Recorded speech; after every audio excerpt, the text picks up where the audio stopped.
وما ينطق عن الهوى إن هو إلا وحي يوحى علمه شديد القوى ذو مرة. بسم الله الرحمن الرحيم والصلاة والسلام على أشرف المرسلين سيدنا محمد وعلى آله وصحبه أجمعين. اللهم لا سهل إلا ما جعلته سهلا وأنت تجعل الحزن إذا شئت سهلا. اللهم علمنا ما ينفعنا وانفعنا بما علمتنا وزدنا علما يا أرحم الراحمين. Aujourd'hui, nous allons commenter les trois dernières rubriques du troisième chapitre de Sahih al-Bukhari, le chapitre relatif à la science, de sorte qu'Inch'Allah la semaine prochaine on puisse aborder un nouveau chapitre qui est le chapitre de al-Wudu'.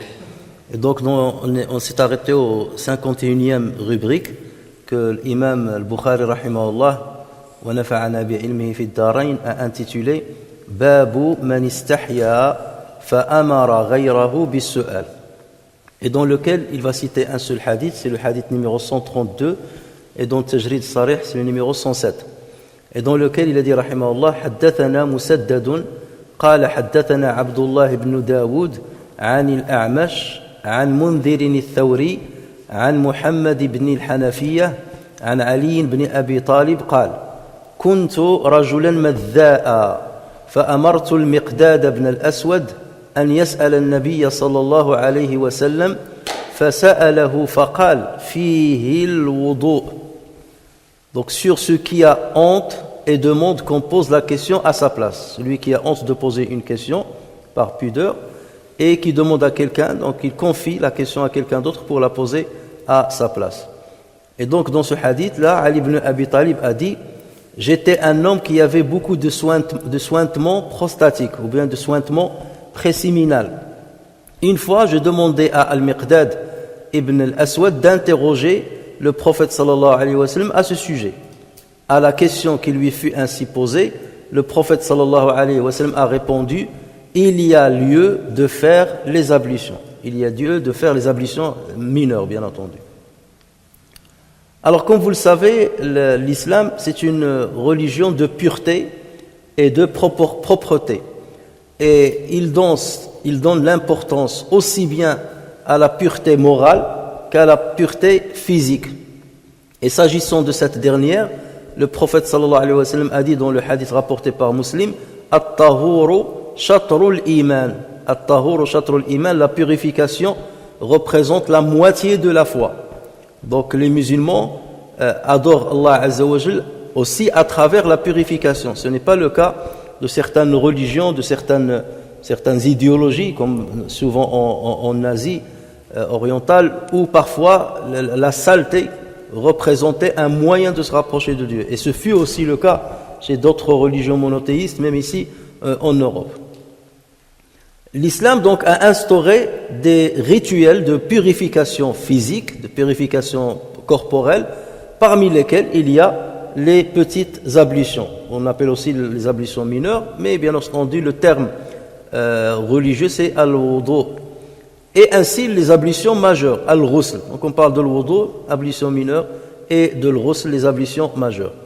Et l'islam ne s'est pas contenté de les instaurer en tant que quelque chose qui est conseillé, plus que cela, il les a considérés parfois comme obligatoires pour pouvoir accomplir certains actes rituels. Et donc il les a imposés dans plusieurs situations afin que le fidèle musulman se maintienne dans cet état de propreté le plus longtemps possible. Aussi bien la propreté du corps que la propreté de ce que porte le corps, des vêtements. Et par exemple, la sortie du sperme et du sang des menstrues chez la femme annule les grandes ablutions. Et donc on est obligé de faire les ablutions majeures, le ghusl. Quant à la sortie de l'urine et des liquides préséminaux, qui sont al-madhi, on va les définir, al-madhi et al-wadi, donc la sortie là n'annule que les petites ablutions. Donc il faut refaire les petites ablutions avant d'accéder à la prière. Alors c'est quoi le madhi dont parle Ali ibn Abi Talib lorsqu'il dit kuntu rajulan madha'an? Le terme madha, donc il vient de al-madhi, du vocable al-madhi. Donc le madhi, c'est un liquide. Alors en général, dans les définitions des jurisconsultes, ils disent ma'un abyad. Ouais, donc on va dire c'est un liquide transparent. C'est ça ce qu'on entend par abyad ici, parce qu'il est différent du sperme. Le sperme est vraiment blanc, alors que le madhi, il est transparent. Donc c'est un liquide transparent, fin et visqueux, qui est sécrété de l'organe sexuel de l'homme ou de la femme, soit pendant les préliminaires, ou en pensant à un rapport charnel, en étant éveillé d'ailleurs, ou même dans un rêve charnel, ou après une miction, parfois ça sort après la miction, et ce, sans éjaculation. Voilà, c'est ce qui les distingue du sperme. Le sperme, il sort avec éjaculation. Tant qu'il n'y a pas éjaculation, c'est que ce madhi qui sort. Quant l'ouadi aussi, donc c'est un liquide préséminal. Il s'agit d'un liquide transparent, épais. Voici, il est épais, et qui est sécrété après la miction. Et là, ça arrive souvent lorsqu'on est malade. Donc lorsqu'on est malade, touché par la grippe ou bien par certaines maladies, et il sort systématiquement après la miction. Donc lui, il n'a rien à voir avec la pensée charnelle, ou bien avec un rapport charnel, ou bien avec les préliminaires entre un homme et une femme. Donc Ali ibn Abi Talib radiyallahu anhu était un homme qui avait beaucoup de sointements de madhi, et il pensait que ces derniers annulaient les grandes ablutions, à l'instar du sperme. Donc il se trompait à leur sujet. Et donc, tout ça, c'est pour vous montrer aussi que parfois, les compagnons, parfois donc ils ne vont pas être au courant d'une information parce qu'ils n'étaient pas là lorsque le prophète sallallahu alayhi wa sallam l'a transmise. Et donc ce fut le cas ici. Ali ibn Abi Talib a fait un raisonnement par analogie par rapport au sperme. Et donc à chaque fois qu'il y a du madhi qui sort de chez lui, donc il refaisait les grandes ablutions. Et il se retrouvait parfois à renouveler, et très souvent, le ghusl, le bain rituel, et même pendant les saisons les plus froides, l'hiver. Et vous imaginez l'hiver à Médine, par exemple, où c'est-à-dire l'hiver, il fait très très froid. Et donc ceci lui causait des dommages au niveau de son corps. Et on va trouver, par exemple, dans un récit rapporté par Abu Daoud, rahimahullah, que Ali, en question, il disait, et c'est une autre version donc, du hadith qu'on est en train de commenter. Il disait كنت رجلا مذاء. Donc là, dans cette version-là, il y a plus de détails.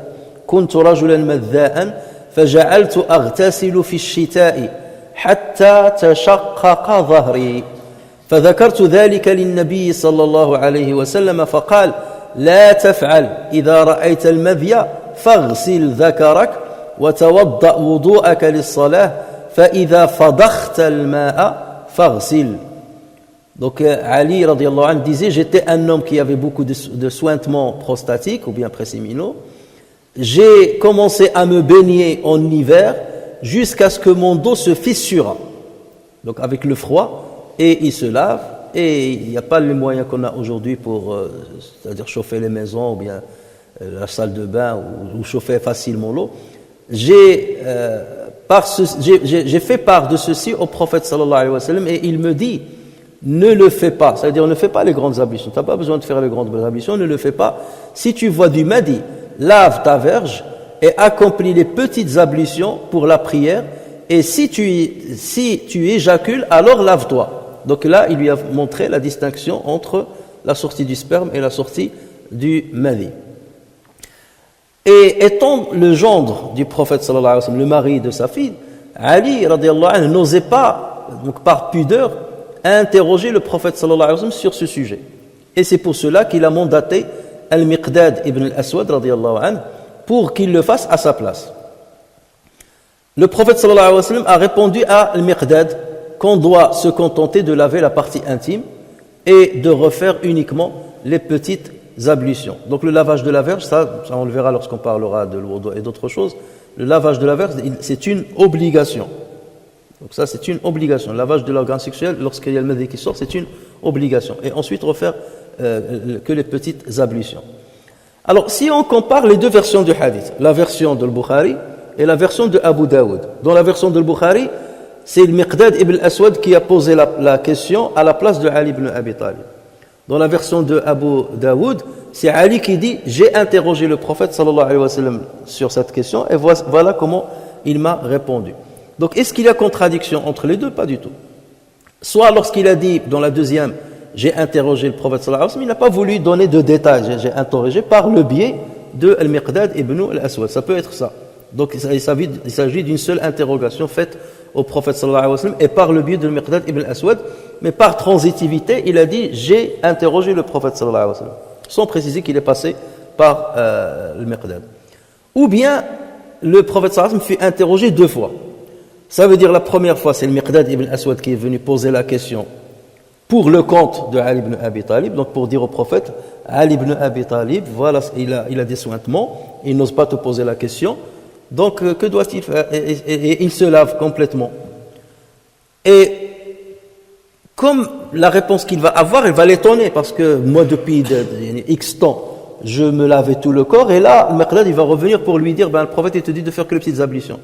Donc peut-être que Ali ibn Abi Talib, maintenant que la gêne est levée, puisque le prophète sallallahu alayhi wa sallam sait maintenant qu'il s'agissait de Ali ibn Abi Talib, la gêne est levée, donc peut-être que Ali est revenu une deuxième fois, poser la question pour s'assurer que c'est bel et bien la réponse. D'accord? Et donc c'est là où il l'a questionné directement, puisque là la gêne est levée, puisque le prophète savait de ce qui lui y arrivait. Donc voilà l'explication qu'on peut donner pour concilier entre les deux versions. Alors ce hadith nous montre que par pudeur il convient de ne pas aborder certains sujets qui relèvent de l'intimité avec sa belle famille. Donc il y a des sujets que tu peux aborder avec monsieur tout le monde, mais avec ta belle famille il y a encore plus de pudeur.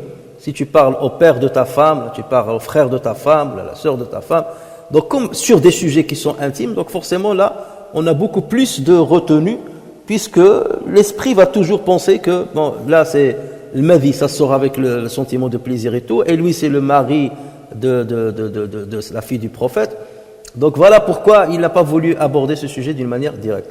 Et parfois, même s'il n'y a pas de relation familiale, il y a parfois des gênes qu'on peut avoir à poser des questions de ce genre. Mais le titre de cette rubrique, c'est quoi? C'est la pudeur qu'on peut avoir à poser une question et on mandate quelqu'un d'autre pour le faire à notre place. Et on a parlé d'une autre rubrique qui a précédé où le Bukhari il parle de la pudeur pour poser la question et où Aïcha radhiyallahu anha a parlé des femmes de l'Ansar qui n'avaient pas, que la pudeur n'empêchait pas de s'instruire dans leur religion. Donc quelque part c'est pour dire la pudeur n'est pas forcément toujours la bienvenue. Lorsqu'il faut apprendre ta religion, donc dans ce cas, il faut lever l'obstacle de la pudeur et poser ta question pour avoir la réponse à ta question et accomplir tes rituels bien comme il le faut. Si tu ne peux pas, si la pudeur elle est excessive pour X raisons, parmi ces raisons-là, tu poses la question à quelqu'un qui est de ta famille, donc dans ce cas-là, tu peux passer par le biais de quelqu'un d'autre. Il n'y a pas de mal à le faire. Et donc c'est ce qu'a fait Ali ibn Abi Talib. Alors, juste une petite information avant de clôturer cette rubrique. Ali ibn Abi Talib, il s'est marié avec Fatima, radiyallahu anha, la fille du prophète sallallahu alayhi wa sallam, juste après l'expédition de Badr, c'est-à-dire en la 2e année de l'hégire. Au départ, il hésitait à venir demander sa main parce qu'il était très pauvre et il avait de la pudeur par rapport au prophète sallallahu alayhi wa sallam. Et c'était une femme, une ex-esclave affranchie, qui l'a encouragé à le faire. Il lui a dit, il y a des gens qui demandent la main, qui veulent demander la main de Fatima, la fille du prophète, ça serait bien que tu ailles et la demander.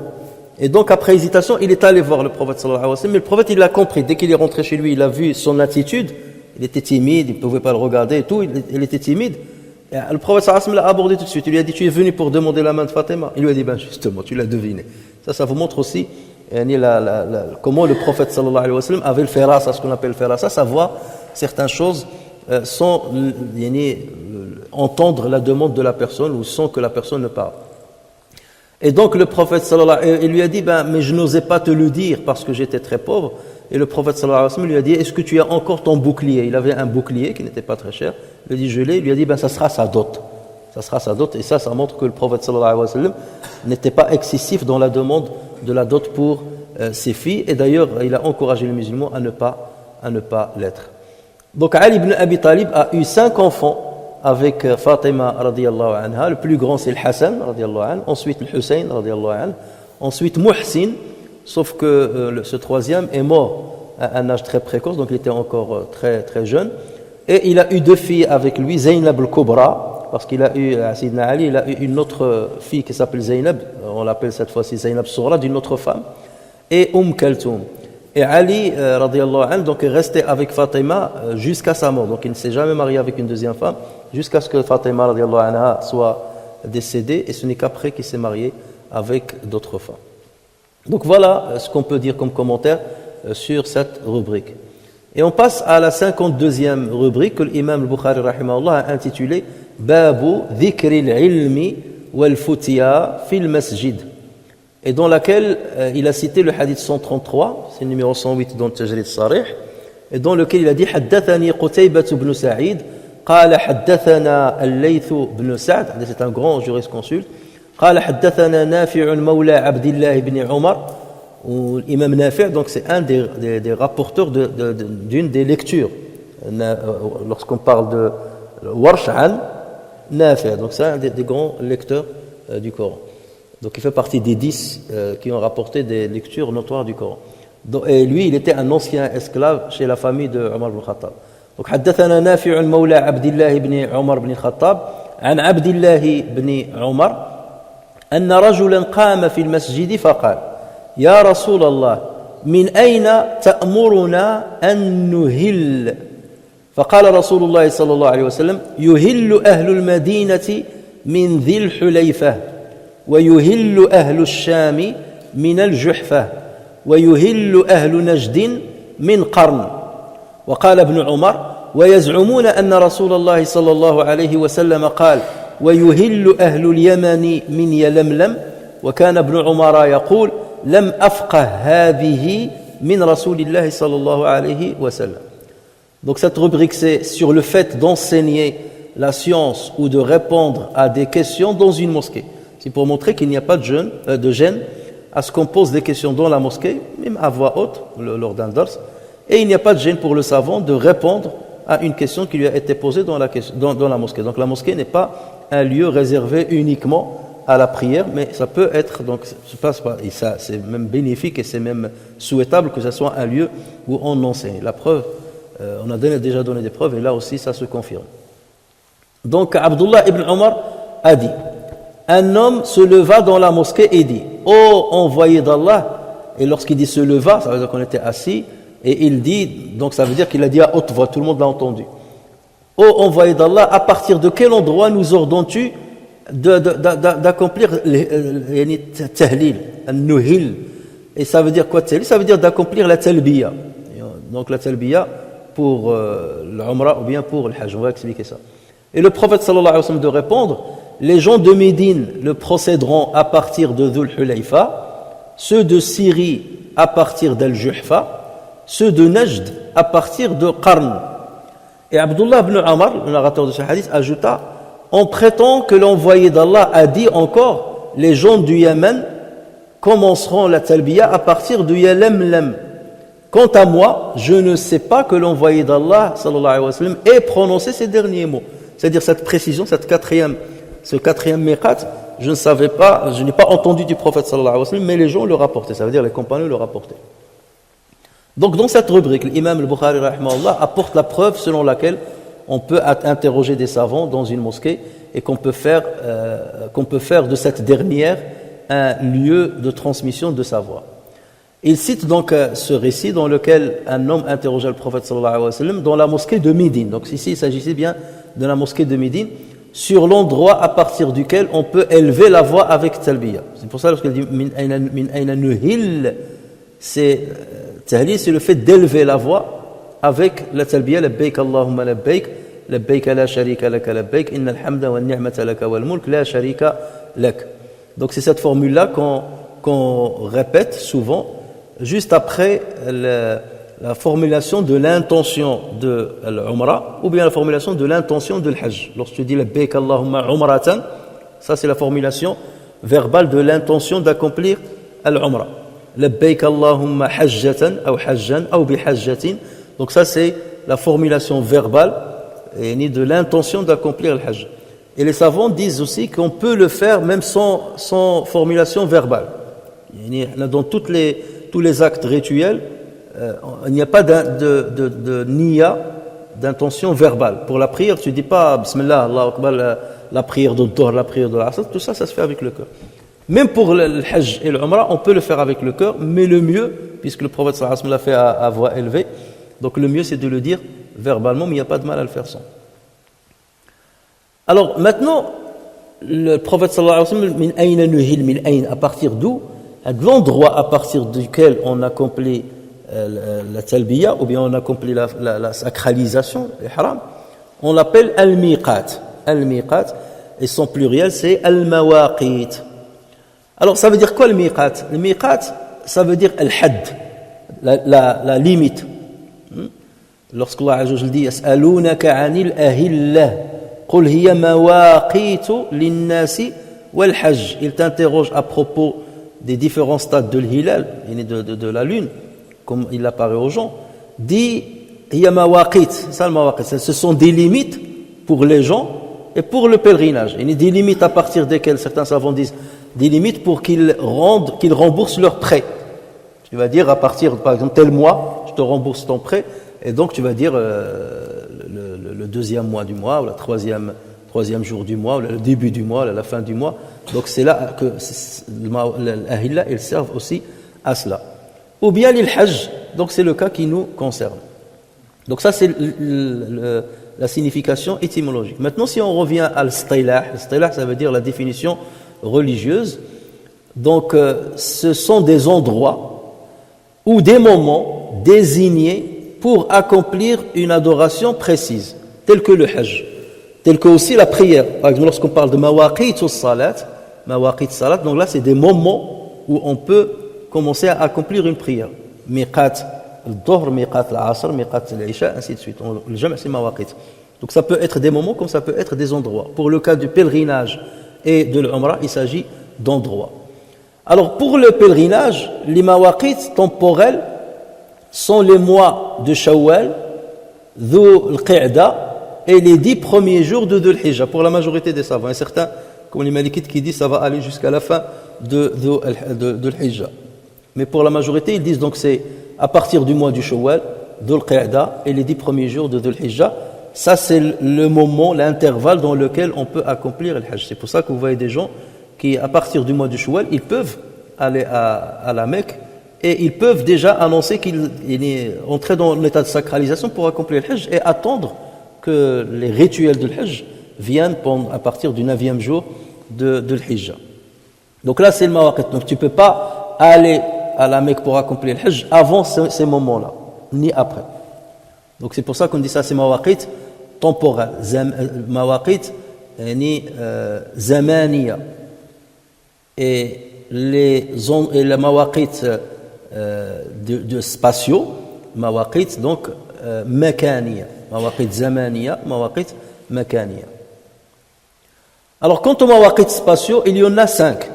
Il y a 5 mawaqit. Le premier, et ça a été cité dans le hadith, c'est Dhul Hulayfa. Le prophète sallallahu alayhi wa sallam a dit Yuhillu ahlul madinati min Hulayfa. Les gens de Médine, donc ils entrent en sacralisation, en état de sacralisation, de sacralité, à partir de Dhul al-Hulayfa. Donc on dit Dhul Hulayfa, c'est le miqat des résidents de Médine, et les résidents habituels de Médine, ou des résidents qui sont passés par Médine. C'est comme notre cas, nous lorsqu'on veut aller par exemple accomplir l'Umrah, on commence souvent par Médine. Donc une fois je descends à Médine, je suis considéré comme un résident de Médine. Donc c'est pas un miqat que pour le résident, mais pour le résident et celui qui passe par Médine. Et c'est le cas de tous les mawaqit. Les résidents de la région que le prophète sallallahu alayhi wa sallam a cité, ou ceux qui sont passés par cette région. Donc ce miqat, il se trouve à 13 km de la mosquée du prophète sallallahu alayhi wa sallam et à 420 km de la Mecque. C'est le miqat le plus lointain de la Mecque. Ça veut dire tu rentres, c'est la frontière à partir de laquelle tu rentres dans un territoire sacré. Et tu rentres avec un état de sacralité. Et c'est le plus lointain comme on va le voir. Dhu al-Hulayfa. Le mot al-Hulayfa, c'est le diminutif de al-Halafa. Al-Halafa, en dialecte maghrébin, on l'appelle al-Halfa. D'accord? Vous savez ce que c'est que le Halfa? Où est-ce qu'on l'utilise? Voilà, c'est pour rembourrer les matelas. On rembourrait autrefois les matelas avec le halfa. Les plus modestes, ils la rembourraient avec le halfa. Pour d'autres, ils la rembourraient avec, la laine du mouton. Et dernièrement, on la rembourre avec des produits issus du pétrole, à savoir l'awat. Donc ça vient du pétrole l'awat. Donc aujourd'hui, c'est l'awat qui est le plus doux et tout ça, et relativement le moins cher. Même si maintenant le halfa est devenu pas du tout parce que personne ne l'utilise, donc il y a moins de demandes, donc c'est devenu encore moins cher. Et le halfa, il vient d'une plante herbacée, vivace, qui pousse dans les régions arides. Et comme l'endroit, ce territoire-là de l'Hulayfa, c'était l'endroit où il y avait le plus cette herbe herbacée vivace, donc les Arabes de la région, ils l'appelaient Dhul Hulayfa, l'endroit où il y a beaucoup de halfa. C'est là où ils allaient la chercher pour l'utiliser dans certaines choses. Et donc c'est comme ça que cet endroit a été connu. On l'appelle aussi Abiyar Ali, ou bien Abar Ali. Abiyar ou bien Abar, c'est le pluriel de Bi'r. Donc les deux sont des pluriels. Abar ou bien Abiyar Ali. Et les savants ont divergé quant à l'origine de cette appellation. Alors certains disent qu'il s'agit d'une appellation qui découle du nom d'un empereur qui s'appelle Ali ibn Dina. Abiyar Ali, ça vient de Ali ibn Dina, qui était le sultan de Darfour. Il était venu, en effet, il est venu à cet endroit pour accomplir le pèlerinage, donc il est passé par Médine, il voulait aller à la Mecque, donc il est passé par cet endroit, et c'était en 1898. Et il y aurait creusé, certains confirment qu'il a creusé depuis, qu'il a agrandi la mosquée qu'il y avait là-bas. À l'époque, le prophète sallallahu alayhi wa sallam, dans cette petite mosquée, il a prié.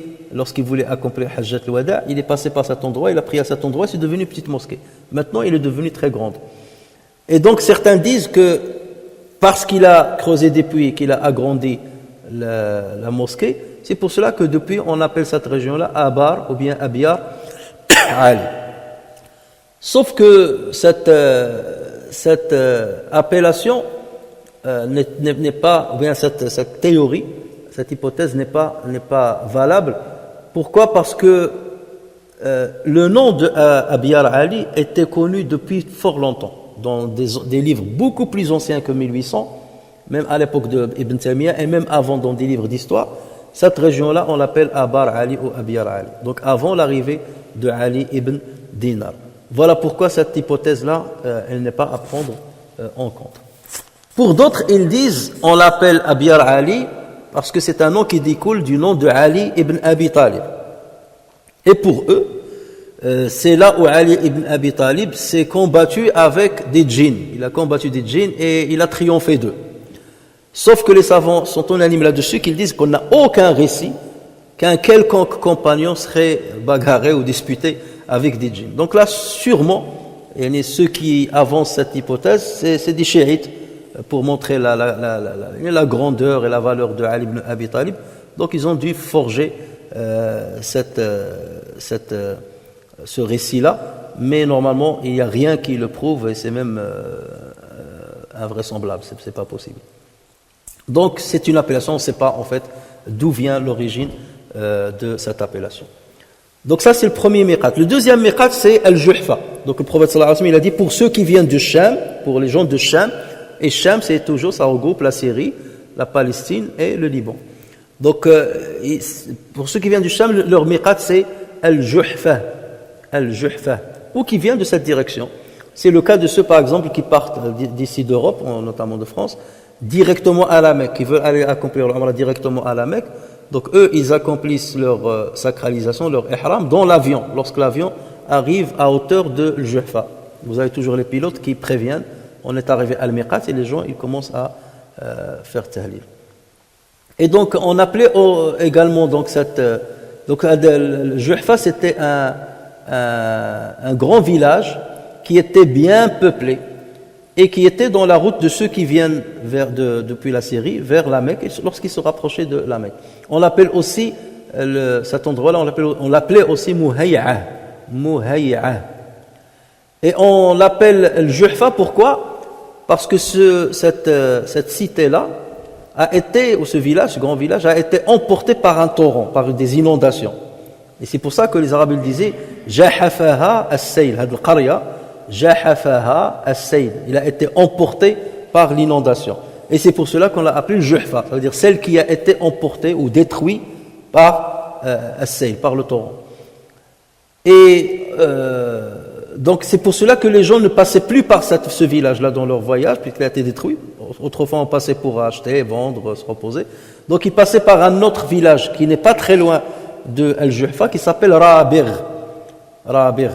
Et c'est à partir de là que les gens considèrent, puisqu'il est à hauteur de Juhfa, donc ils considèrent ce nouveau endroit comme un miqat. Et Rabigh il se situe à 22 km de Juhfa, il est loin de 22 km, et de la Mecque, il est loin de 190 km de la Mecque.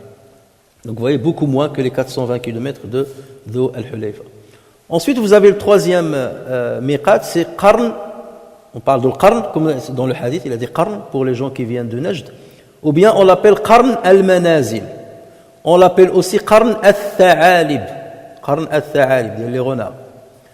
Et ce miqat a été désigné par le prophète sallallahu alayhi wa sallam pour les gens qui viennent de Najd. Et Najd, c'est la région qui va au nord-est de l'Arabie. C'est là où il y a maintenant la capitale de Riyad. Et donc c'est cette région qui va vers l'Irak. Et il se trouve à une journée et une nuit de marche de la Mecque, soit à 75 km. Donc c'est pour ça qu'on dit que le Masafa, on considérait, enfin on calculait par rapport à la distance parcourue pendant une journée et une nuit. C'est 75 km à peu près. Et c'est pour cela qu'on dit que Médine, elle est à 8 étapes. On parle de l'étape. Elle est à 8 étapes et là, on est à une seule étape. Et donc, Qarn al-Manazil se trouve à 55 km au nord de At-Ta'if. Vous savez qu'elle est dans le sud-est. Et lui, il se trouve donc à 55 km, donc pour les gens qui vont venir de l'Est. En l'occurrence, les gens de l'Irak. Ou bien des gens de Najd. Ensuite, il y a Lemlem. Et donc ça, c'est pour ceux qui viennent de l'Yémen. Et il se trouve à 55 km de la Mecque. On l'appelle actuellement As-Sayl al-Kabir. As-Sayl al-Kabir parce qu'il y a une rivière qui passe par là-bas. Donc vous voyez, ça c'est les 4 mawaqit. Combien il nous manque? Il nous manque un cinquième. Alors, dans le hadith de cette rubrique, Ibn Omar avoue ne pas avoir entendu le prophète sallallahu alayhi wa sallam parler de miqat de Yalamlam. Donc pour lui, il a dit, les gens disent qu'ils ont entendu le prophète sallallahu alayhi wa sallam le dire. Donc d'autres compagnons l'ont dit. Et ceci est confirmé par plusieurs hadiths. Donc pour le dernier, Ibn Omar, il a parlé que des 3 et il a apporté qu'on lui a parlé du 4e. Mais lui, il n'a pas entendu, donc il a et vous voyez la précision des Sahaba. Donc par acquis de conscience, il dit, moi j'ai entendu 3, mais tout le monde me parle d'un 4e que le prophète sallallahu alayhi wa sallam a désigné. Mais je ne peux pas prendre la responsabilité de dire que je l'ai entendu. Alors pour ces 4 mawaqit cités, les savants sont unanimes, puisqu'ils ont été mentionnés dans des hadiths authentiques. Il y a en revanche divergence concernant le 5e miqat, qui s'appelle Dhatu Irq. Et ce miqat est désigné pour les gens qui viennent de l'Irak et de l'Iran. L'Iran, c'est Khorasan. Et il est à 90 km au nord-est de la Mecque. Donc c'est sur celui-là où il y a une divergence. Dhatu Irq. Pourquoi il y a une divergence? Il y a certains qui considèrent que c'est Omar ibn al-Khattab qui a déterminé ce miqat, et non pas le prophète sallallahu alayhi wa sallam. Et ceux qui avancent cet avis, ils se basent sur un hadith rapporté par le Bukhari, c'est le hadith 1531, et dans lequel Abdullah ibn Omar, donc le fils de Omar, Abdullah ibn Omar dit Lamma futiha hadhani al-Misran, lorsque ces 2 territoires ont été conquis, et il faisait référence à Al-Kufa et Al-Basra en Irak. Al-Kufa et Al-Basra. Lamma futiha hadhani al-Misran ataw Umara فقالوا يا أمير المؤمنين, donc là Omar était un calife, إن رسول الله صلى الله عليه وسلم حد لأهل نجد قرنا وهو جور عن طريقنا وإنا إن أردنا قرنا شق علينا قال فانظروا حذوها من طريقكم فحد لهم ذات عرق. Donc lorsque Koufa et Basra ont été conquises par les musulmans, des gens sont venus dire à Omar radiallahu anhu, qui était amir, ô émir des croyants, le messager d'Allah sallallahu alayhi wa sallam a déterminé Qarn pour les gens de Najd, comme le hadith le confirme. Or, il est loin de notre chemin et il nous est difficile de s'y rendre. D'accord? Donc là, le prophète sallallahu alayhi wa sallam, il a dit pour les gens de Najd. Et là, il s'agit de l'Irak. Donc ils ont dit, il est plus loin de notre route. Et Omar leur dit, choisissez un autre endroit dans votre chemin, qui vient dans votre chemin. Et il leur choisit Dhat Irq. Donc certains, ils ont compris de ce hadith-là que c'est Omar qui a déterminé ce miqat, et non pas le prophète sallallahu alayhi wa sallam. Puisque eux, ils ont dit, le prophète a déterminé Qarn pour les gens. Donc ils savaient, mais il est très loin de nous, donc et on ne passe pas par ce chemin, et si on doit le faire, on doit faire un détour. Donc ça nous fait perdre du temps et c'est difficile. Donc c'est là où il leur a dit, prenez celui qui est à sa hauteur. Et c'est là où il aurait déterminé ce miqat. Mais il y a un deuxième avis qui dit non. C'est le prophète sallallahu alayhi wa sallam qui a déterminé ce miqat de Dhat Irq. Et plusieurs hadiths et plusieurs récits le confirment.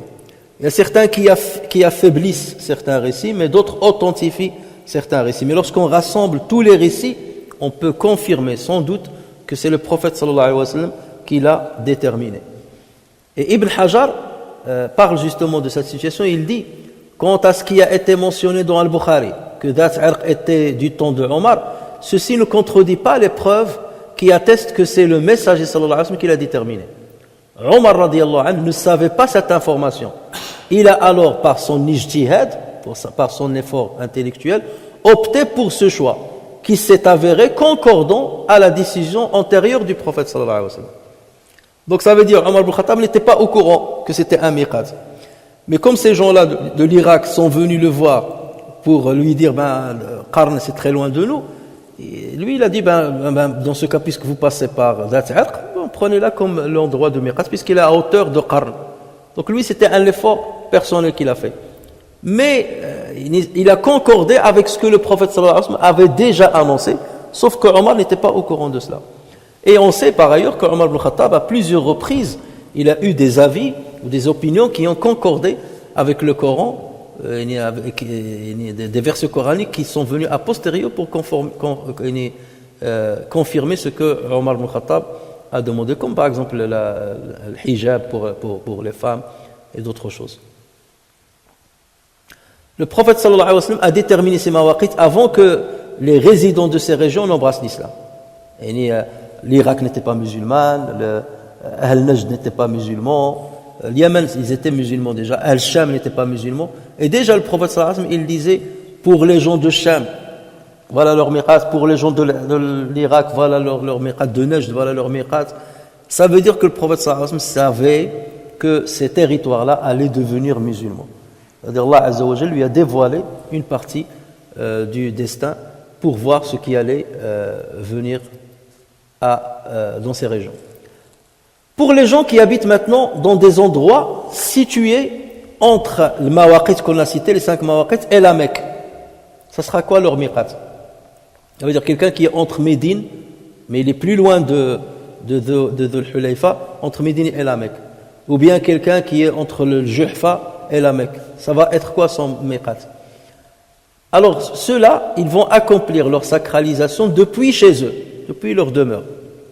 D'accord? Il dit labbaik Allahumma umratan, il sort de chez lui et c'est bon. Il n'a pas besoin de revenir jusqu'à le miqat, d'aller voyager jusqu'à le miqat pour revenir à la Mecque. Donc puisqu'il est dans la route, donc dans ce cas, il fait l'ihram depuis chez lui. Maintenant pour les résidents de la Mecque, comment ils vont faire? Là il y a une petite divergence. Lorsqu'il s'agit de l'Hajj, lorsqu'ils veulent accomplir la sacralisation pour le Hajj, dans ce cas, ils le font à partir de leur résidence, directement. C'est ce que nous faisons lorsqu'on va accomplir le Hajj.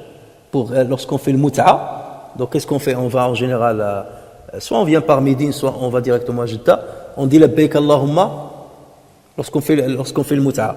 Ça veut dire quoi le Mut'a? Je fais le Umrah, je me sacralise, je fais le Umrah, je me désacralise et j'attends le hajj pour le faire.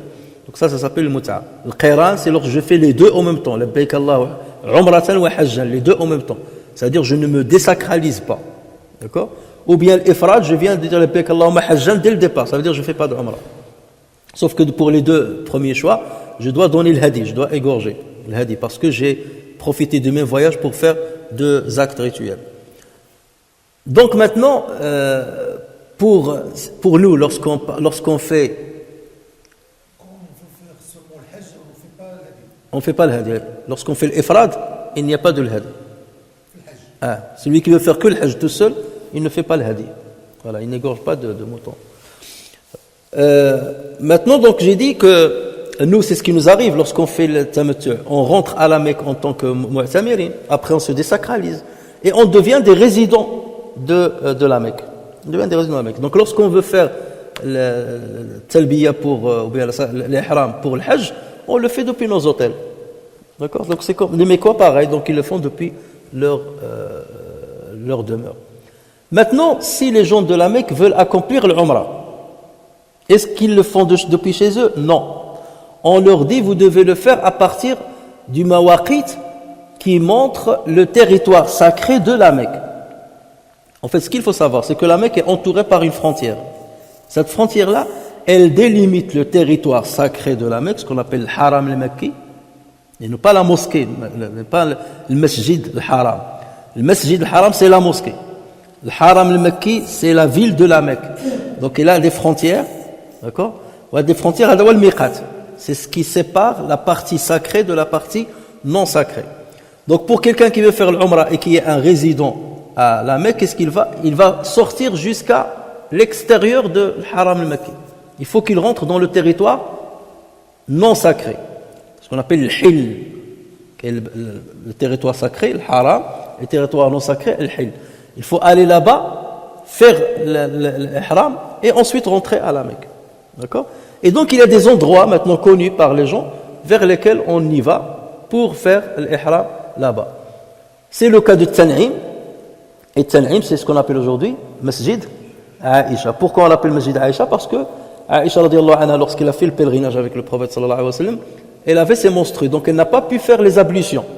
Aïcha n'a pas pu faire l'Umrah, puisque si la femme est indisposée, elle n'a pas le droit de faire les tours de circumambulation. Donc elle était indisposée, elle n'a pas pu faire l'Umrah. D'accord? Donc elle a fait que le Hajj. Lorsque les musulmans ont terminé le Hajj, le prophète sallallahu alayhi wa sallam voulait rebrousser chemin à Médine, il l'a trouvé en train de pleurer. Il lui a dit, pourquoi tu pleures?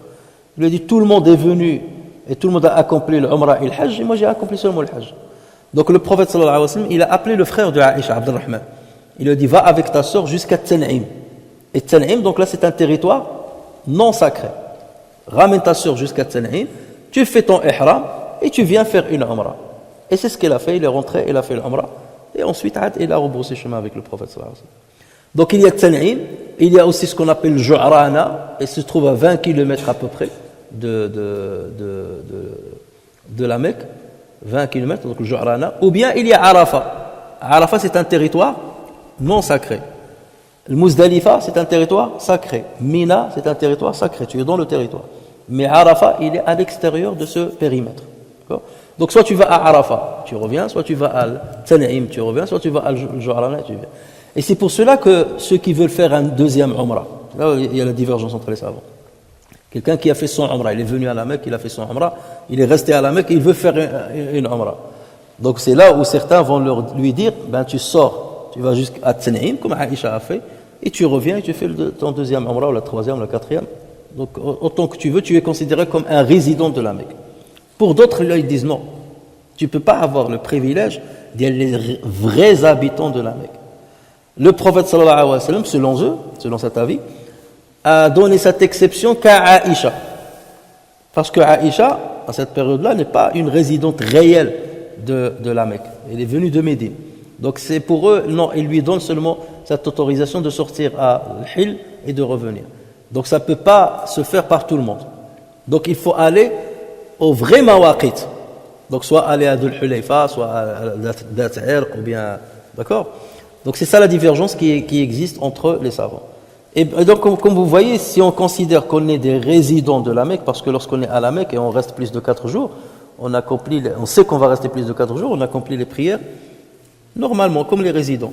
Donc on est considéré comme des résidents de la Mecque, et dans ce cas-là, on peut bénéficier, selon cet avis-là, qui est quand même probant, on peut bénéficier de cet avantage.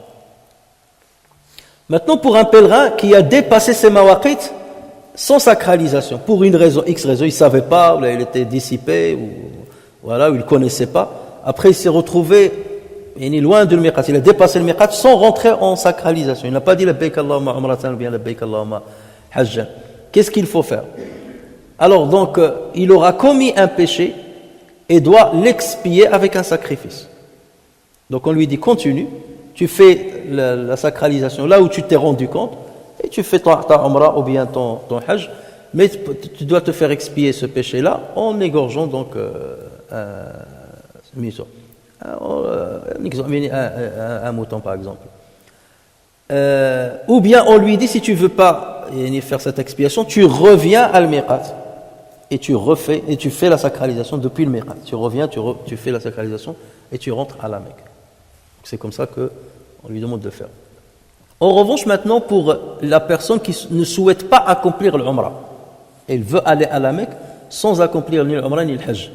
Il y a 2 avis chez les savants. Elle peut entrer à la Mecque sans sacralisation, selon les shafi'ites et les zahirites. Elle peut rentrer à la Mecque sans sacralisation, je ne veux pas faire l'umrah. Pourquoi? Parce que dans une version du prophète sallallahu alayhi wa sallam, lorsqu'il montrait les mawaqit, il a dit « Liman kana yuridu al-hajja wal-umrah » vous faites la sacralisation à tel endroit pour celui qui veut faire le hajj ou l'umrah. Donc cette précision-là qui vient du prophète sallallahu alayhi wa sallam, mafhumuha, ce qu'on appelle mafhum al-mukhalafa, ça veut dire pour celui qui ne souhaite pas le faire, donc il n'a pas à faire la sacralisation. Donc c'est comme ça que certains savants l'ont comprise.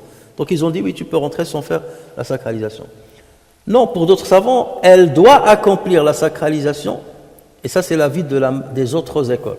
Ça veut dire l'école malikite, l'école hanbalite et l'école hanafite. C'est la majorité. Tu dois accomplir la sacralisation, sauf lorsqu'il s'agit de certains commerçants qui font beaucoup d'allers-retours à la Mecque. Un commerçant ou quelqu'un qui a un travail qui lui impose de faire beaucoup d'allers-retours à la Mecque. Comme par exemple les chauffeurs de taxi ou les chauffeurs des bus. Donc eux, tous les jours, tu le vois, il va de Médine à la Mecque et tout ça, c'est son travail. Donc dans ce cas-là, on ne va pas lui imposer. Là, il y a l'unanimité des savants. On ne va pas lui imposer de faire à chaque fois l'umrah en rentrant à la Mecque. Mais quelqu'un qui vient de temps en temps, un commerçant qui va venir une fois par mois ou une fois par 2 mois, là on va lui dire non, tu dois accomplir une umrah. Et si tu viens pendant la période de l'hajj, ben soit tu fais une umrah, soit le hajj, à toi de choisir. D'accord?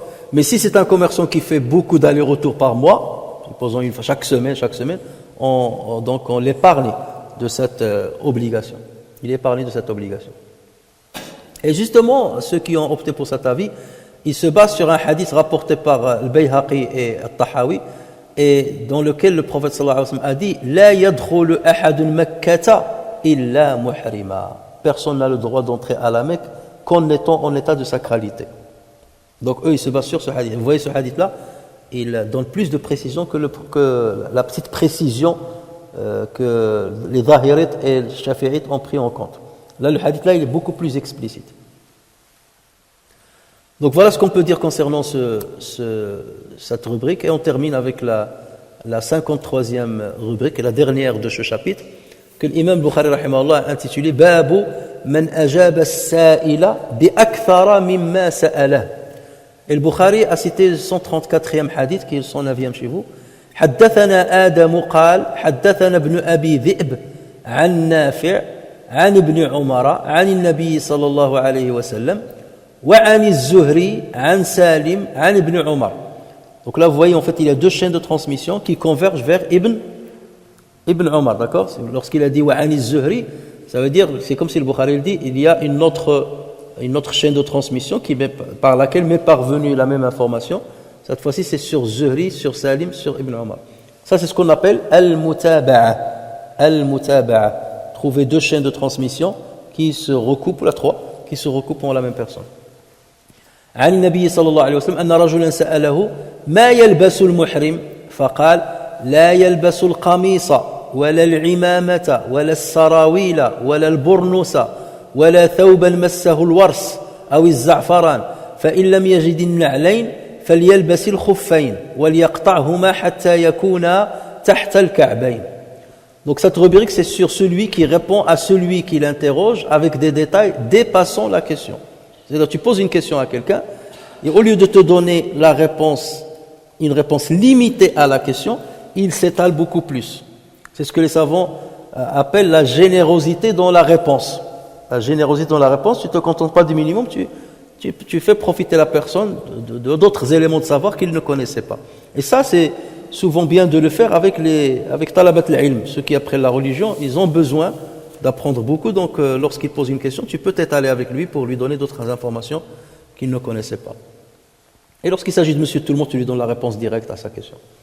Donc, dans ce hadith 109, Ibn Omar rapporte, une fois, un homme demanda au prophète sallallahu alayhi wa sallam ce que le fidèle en état d'ihram devait vêtir. Et vous voyez le Bukhari, vous voyez comment il a parlé, la rubrique précédente, c'était quelque chose qui a un rapport avec le Hajj et le Umrah. Parce qu'il y a d'autres hadiths, le titre de la rubrique c'était quoi? Le fait de poser une question dans la mosquée et de répondre une fatwa dans la mosquée. Il aurait pu trouver plein de hadiths qui montrent que le prophète sallallahu alayhi wa sallam a été questionné dans la mosquée et a répondu dans la mosquée. Mais lui, il a choisi cela, donc et ici le fait de donner plus de réponses que ce qu'attend celui qui questionne, mais il a choisi le même sujet. D'accord? Le sujet qui se rapporte à Al-Hajj. Et ça fait partie de son intelligence pour nous donner des informations concernant le Hajj aussi, et le Mawaqit. Avant de parvenir au chapitre de Hajj où il va reprendre ces hadiths sûrement, ou des versions de ces hadiths. Donc, l'homme dit au prophète sallallahu alayhi wa sallam, ce que le fidèle en état d'ihram devait vêtir. Et le prophète sallallahu alayhi wa sallam, donc lui, il veut, qu'est-ce que je dois mettre? Théoriquement, qu'est-ce que le prophète sallallahu alayhi wa sallam devait répondre? Un izar et un rida. Voilà. Et des sandales. Un izar, c'est pour couvrir la partie basse du corps. Un rida, c'est pour couvrir la partie haute du corps. Et des sandales. C'est ce qu'on dit nous. Mais le prophète sallallahu alayhi wa sallam n'a pas répondu comme ça. Le prophète sallallahu alayhi wa sallam a répondu, il ne doit porter ni tunique, ni turban, ni pantalon, ni bournous, ni vêtements touchés par le wars ou le safran. Et s'il ne peut se procurer de sandales, qu'il chausse des bottines en les coupant, bottines ou bien des chaussures, en les coupant de manière à ce qu'elles soient en dessous des chevilles, en dessous du malliol. Alors, dans cette rubrique, donc, le Bukhari fait part de la générosité que doit avoir le savant en apportant un maximum d'éléments de réponse à une question qui lui a été posée. Et il cite ce hadith rapporté par Ibn Omar, qui précise qu'un homme interrogea le prophète sallallahu alayhi wa sallam sur les vêtements à porter lors d'un ihram pour le Hajj ou pour le Umrah. Et on a vu donc que le prophète sallallahu alayhi wa sallam a donné beaucoup de détails. Donc le prophète sallallahu alayhi wa sallam, au lieu de dire voilà ce qu'il faut porter, il lui a dit voilà ce qu'il ne faut pas porter. Parce qu'en te disant voilà ce qu'il ne faut pas porter, je te laisse plus de marge pour ce que tu dois porter. Parce que s'il lui dit tu dois porter un mizar et un rida, l'autre il va dire et de quelle couleur doivent-ils être? Et de quelle matière? Est-ce que c'est du coton? Est-ce que c'est de ceci et cela? Et comment doit être leur forme, leur taille, leur ceci? Donc le prophète a préféré lui parler de ce qui est interdit à faire pour lui dire ce qui reste, tu peux le faire. Mais dans la réponse du prophète sallallahu alayhi wa sallam, c'est là où vous voyez l'intelligence du prophète sallallahu alayhi wa sallam, comment il a eu ce qu'on appelle Jawami al-Kalim. Il a cité 5 catégories de choses. D'accord? Donc, 5 catégories d'habits qui sont cousus, donc qui sont interdits, qui sont en même temps cousus pour entourer certaines parties du corps. C'est ce qu'on appelle al-makhit al-muhit. Al-makhit ou al-muhit. C'est-à-dire quelque chose qui est cousu pour entourer une partie du corps, soit pour entourer le haut du corps, soit pour entourer le bas du corps, soit pour entourer la tête. D'accord? Al-makhit, al-muhit. Donc la première catégorie, il lui a parlé des habits qui sont interdits, ceux qui concernent le haut du corps. Et il a cité l'exemple du qamis. Donc il lui a dit le qamis, la tunique. Donc il a cité un exemple pour cette catégorie. Donc toi tu peux, par extrapolation, savoir ce qui est interdit d'autre. Les sous-vêtements de haut, c'est interdit, parce qu'on le met pour le haut. La chemise, bon, bien entendu, le pull, le t-shirt. Donc tout ce qui se porte en haut est interdit. Mais le prophète sallallahu alayhi wa sallam a cité cette catégorie de cette partie du corps et il a donné un seul exemple. Ensuite, il a parlé du couvre-chef. C'est pour ça qu'il a dit il est interdit de mettre l'amama. Donc il a parlé de la catégorie des couvre-chefs.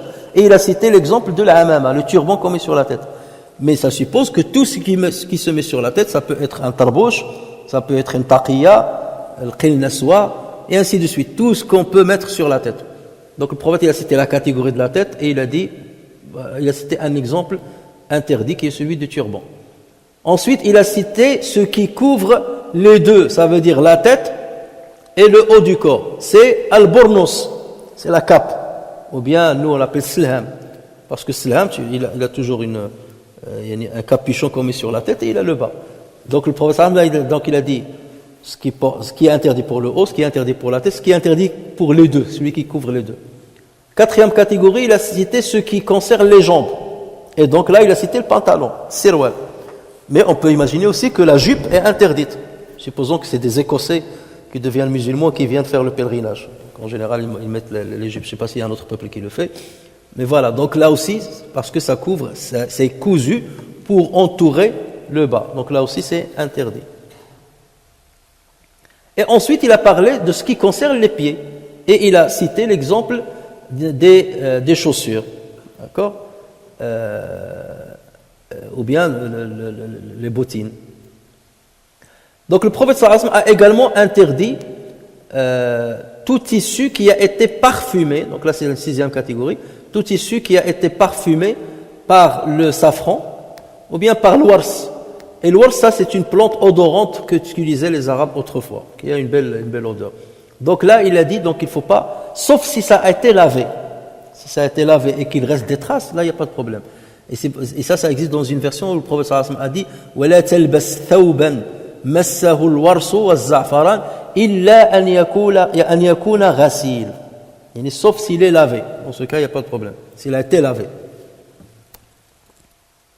Ensuite, le prophète sallallahu alayhi wa sallam a donné une dérogation conditionnée à celui qui ne trouve pas de sandales.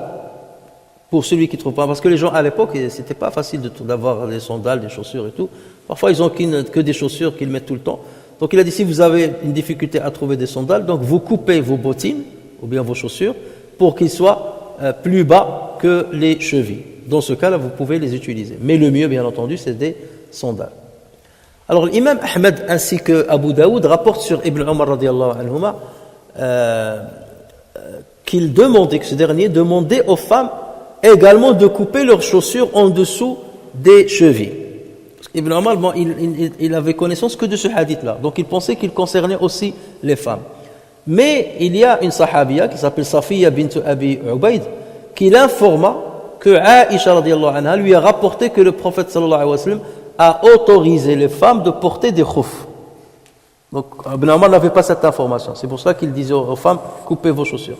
Mais dès qu'il a eu cette information, donc il s'est abstenu de demander aux femmes de le faire. L'imam al-Bukhari rapporte un hadith, c'est le hadith 1542, dans lequel le prophète sallallahu alayhi wa sallam a ordonné aux femmes de ne pas mettre le niqab, ou de ne pas couvrir leur visage, ni les gants. Donc le prophète sallallahu alayhi wa sallam a dit وَلَا تَنْتَقِبُ الْمَرْأَةُ وَلَا تَلْبَسُ الْقُفَّازَيْنِ. La femme ne couvre pas le visage pendant l'ihram et elle ne met pas les gants. Et ceci, c'est une des preuves aussi très fortes de ceux qui disent que le niqab n'est pas une obligation. Vous savez la divergence qui existe entre les savants. Certains qui disent que le niqab c'est une obligation, et couvrir le visage pour une femme c'est une obligation. Et d'autres, une majorité qui disent non, c'est pas une obligation, il faut couvrir que les cheveux. Donc pour les seconds, donc ils se basent aussi sur c'est un élément, c'est un argument très solide. Parce que si c'était obligatoire de les couvrir, raison de plus de couvrir le visage pendant le pèlerinage et le Umrah où il y a beaucoup d'hommes, où il y a beaucoup de mélange, où la femme elle côtoie de très près les hommes. Si le prophète sallallahu alayhi wa sallam a interdit qu'elle se couvre le visage ou les mains, raison de plus de ne pas le faire hormis le pèlerinage. Donc ça c'est un argument très fort pour ceux qui disent que ce ne sont pas deux obligations. Donc voilà ce qu'on peut dire sur le commentaire de ce hadith. En tout cas, ce qui nous intéresse dans ce hadith-là, dans cette rubrique, c'est de savoir qu'il convient, lorsqu'on donne une réponse à quelqu'un, de profiter de l'occasion, de la question, pour lui donner d'autres éléments de savoir, pour compléter un petit peu sa connaissance sur le sujet. Et comme j'ai dit, ça on l'appelle la générosité dans la réponse. Et c'est ainsi qu'on termine donc ce troisième chapitre. Après le chapitre 2, le premier chapitre c'était quoi? Babu Bad'i al-Wahy, donc chapitre de début de l'Wahy. Le deuxième chapitre c'était quoi? Babu ou Kitabu al-Iman, le chapitre de l'Iman. Et ensuite on a vu Kitab al-Ilm, Kitab de la science. Et Inch'Allah, à partir de la semaine prochaine, on abordera le quatrième chapitre qui est Kitab al-Wudu.